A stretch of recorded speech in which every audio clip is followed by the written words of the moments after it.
Assalamualaikum warahmatullahi wabarakatuh. Perkenalkan, nama saya Isnan Setiawan.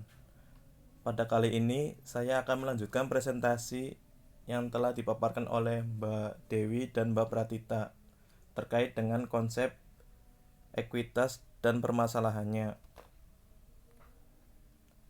Yang pertama, ada penyajian modal pemegang saham. Penyajian dan modal pemegang saham dalam neraca sebenarnya menggambarkan urutan perlindungan dan kondisi perusahaan mengalami defisit dan dalam kondisi perusahaan dilikuidasi. Dalam terjadi defisit, urutan penyajian menggambarkan urutan penyerapan rugi, sedangkan dalam kondisi likuidasi, urutan penyajian menggambarkan urutan perlindungan yuridis bagi para penyedia dana dalam hal terjadi likuidasi. Yang pertama, urutan penyerapan rugi.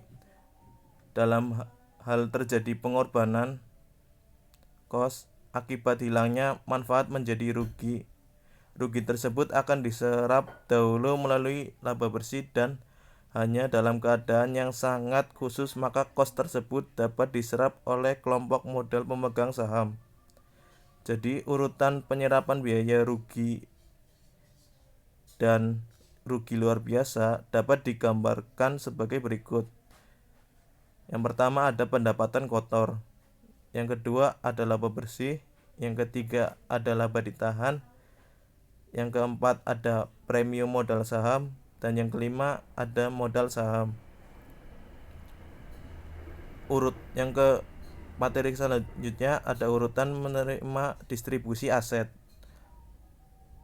Urutan ini menjadi basis penyajian untuk kewajiban dan ekuitas pemegang saham.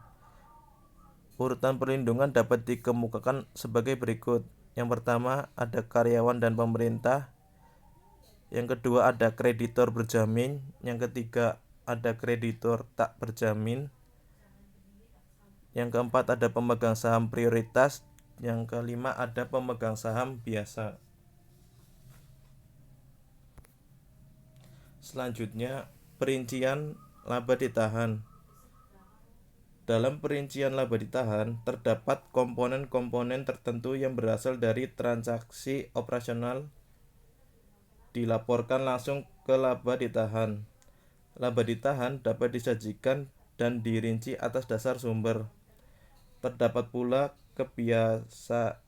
kebiayaan bahwa laba ditahan disajikan dengan merincinya atas dasar tujuan dengan cara yang disebut apropriasi dan pembatasan. Perincian atas dasar sumber. Dengan dasar ini, laba ditahan dapat dirinci menjadi laba ditahan yang berasal dari operasi normal atau rutin dan yang berasal dari laba luar biasa. Dapat saja pembedaan antara kedua sumber laba ditahan tersebut dipertajam. Selanjutnya, perincian atas dasar tujuan penggunaan.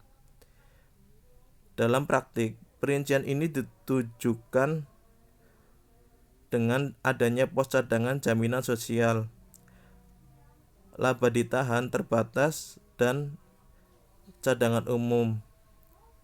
Perincian macam itu sebenarnya sama saja dengan mengaitkan laba ditahan dengan aset tertentu.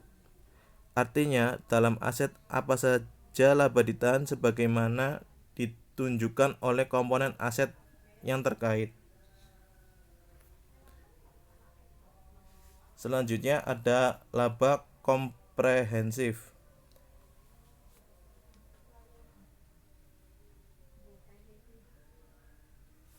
Dalam materi laba komprehensif, terdapat pos-pos operasi dalam arti luas sebagai lawan pos-pos transaksi non-pemilik, meliputi pos-pos operasi utama, pos-pos tambahan, dan pos-pos yang sifatnya khusus atau luar biasa, tetapi berasal dari transaksi non-kepemilikan.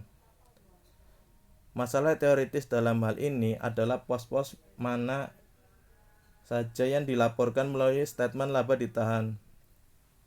Dalam hal ini ada dua pendekatan yang dianut, yaitu yang pertama ada kinerja sekarang atau normal, yang kedua ada surplus bersih.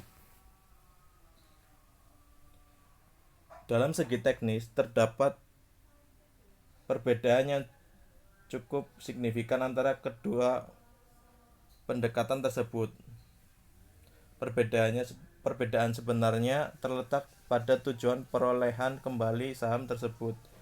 Jika tujuannya adalah menjual kembali saham treasury tersebut kepada karyawan atau pihak khusus lainnya, maka konsep satu transaksi akan lebih relevan. Namun jika tujuannya untuk membeli saham para pemegang saham yang tidak setuju dengan kebijakan perusahaan, maka pendekatan dua transaksi akan lebih mengena.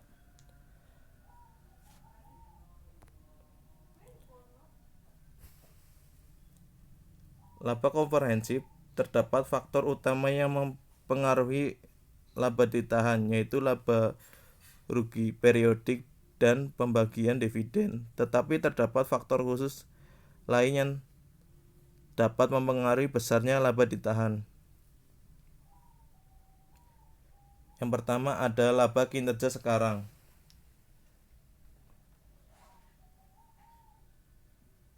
Laba kinerja sekarang, pendekatan ini hanya termasuk ke dalam statement laba rugi pos-pos operasi yang dianggap berkaitan dengan tahun berjalan dan penggunaan aset untuk mencapai tujuan utama. Yang selanjutnya ada laba semua atau surplus bersih. Pendekatan ini menekankan pemisahan secara tegas transaksi operasi dalam arti luas dan transaksi modal. Dengan kata lain, yang diperhitungkan sebagai laba dan disajikan melalui statement laba rugi adalah semua pos-pos akibat transaksi non-kepemilikan.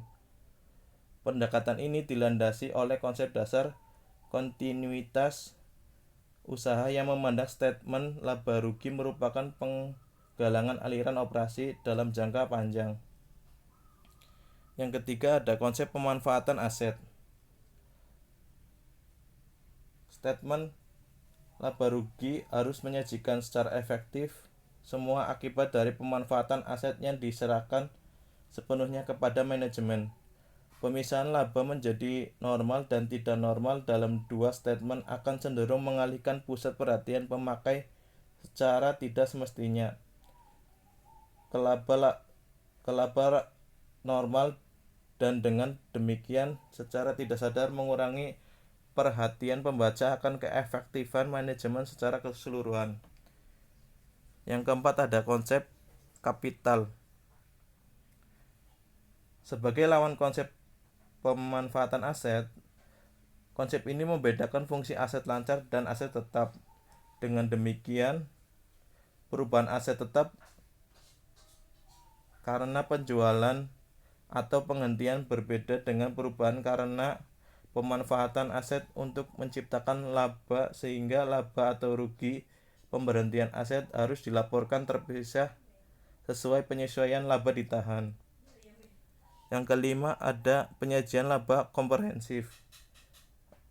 Laba komprehensif merupakan salah satu elemen statement keuangan. Laba komprehensif didefinisikan sebagai perubahan ekuitas selama periode yang berasal dari sumber-sumber non-kepemilikan.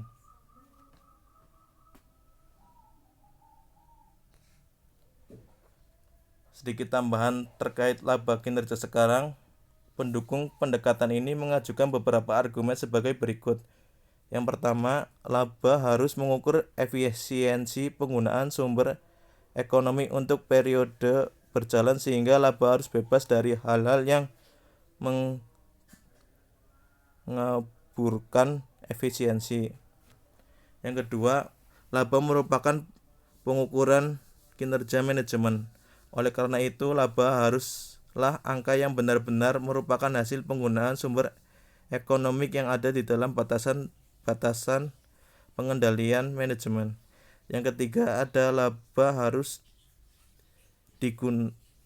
harus dapat digunakan untuk melakukan perbandingan antar periode dan antar perusahaan secara bermakna. Hal ini hanya dapat dilakukan kalau angka laba yang berisi pos-pos yang bersifat operasi dan rutin. Yang keempat ada karena fiksasi fungsional. Pembaca statement laba rugi yang hanya melihat angka akhir. Pemasukan pos-pos luar biasa dalam statement laba rugi dapat menyesatkan pemakai. Sekian presentasi yang dapat saya jelaskan. Apabila ada kekurangan kata atau kesalahan kata, saya minta maaf sebesar-besarnya. Sekian, wassalamualaikum warahmatullahi wabarakatuh.